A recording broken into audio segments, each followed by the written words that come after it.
Hi there guys, I'm Nikhil from Notion Hub, and in this video, I'll be showing you the most important tips and tricks for your Moto G60.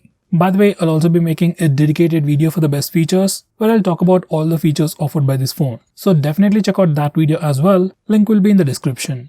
With that said, first I'll start off with the navigation gestures.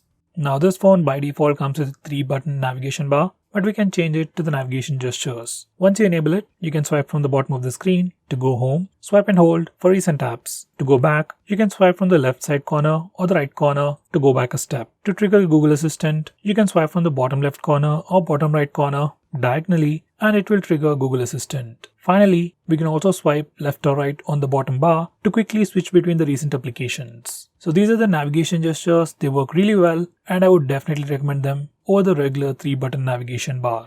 Next, I'm going to show you how to open split screen mode. For that, first we need to go to the recent apps page and then click on the app icon and then select split screen. Once you do that, that application will open up in the top window and we can select the secondary application from recent apps or the app drawer. Now this is something that you can find on all of the phones, but on this phone, we also have a nice gesture. You can enable the toggle from here. Now once you enable this feature, you can just swipe from the left edge of the screen to the right and back to open the current application in split screen mode. And then you can select the secondary application from the app drawer. Now even though most of the applications support split screen mode, there are still some applications that might not support this feature. So to fix that, first we need to enable developer options. For that, go to settings, about page, and then click on the build number 7 times. Once you do that, developer options will be enabled. Now go to the developer options, scroll all the way to the bottom and enable force activities to be resizable and then restart your phone. Once you do that, you will be able to use all applications in split screen mode.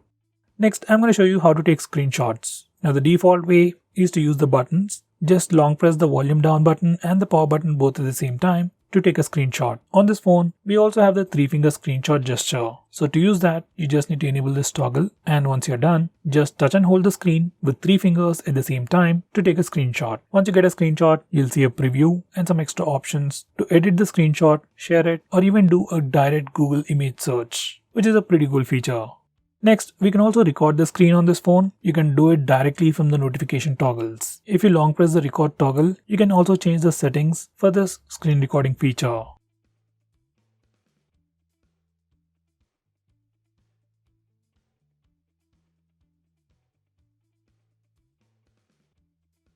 Next, I'm going to show you how to change the default applications like the default phone dialer, SMS application or your browser. You just need to come to this place and from here, we can change our default SMS application, browser, or even your home launcher.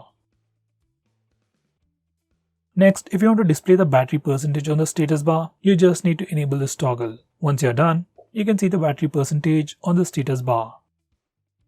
Next, this one also has dark theme and you can enable it directly from the display settings or the notification toggles. You can just touch it and all the system UI elements change to the dark theme. Even some stock applications like phone dialer, SMS application, and even some Google applications like YouTube, Gmail all change to the dark theme. From settings, you can also configure the dark theme to turn on at a specific time and turn off at a specific time as well.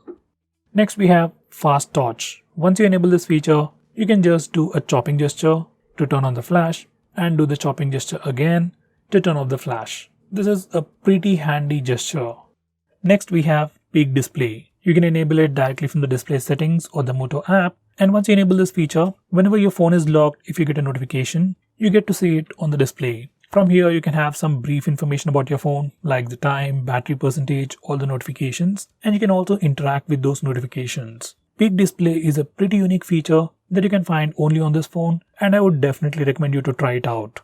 Next we have nearby share. Now this is a new feature that you can find in almost all the Android phones, and using this feature we can share any kind of information between Android phones. Whether it's simple text or files, you just need to enable nearby share on both phones, select share and you can find the opposite party in the share list. It's a pretty cool feature. It works exactly like ShareIt, where you can transfer files or Wi-Fi but without any ads or any kind of disturbance. So guys, these are all the most important tips and tricks that you should know about your phone. If I missed out on anything important, do let me know by commenting below this video. With that said, this is Nikhil signing off. See you in my next video.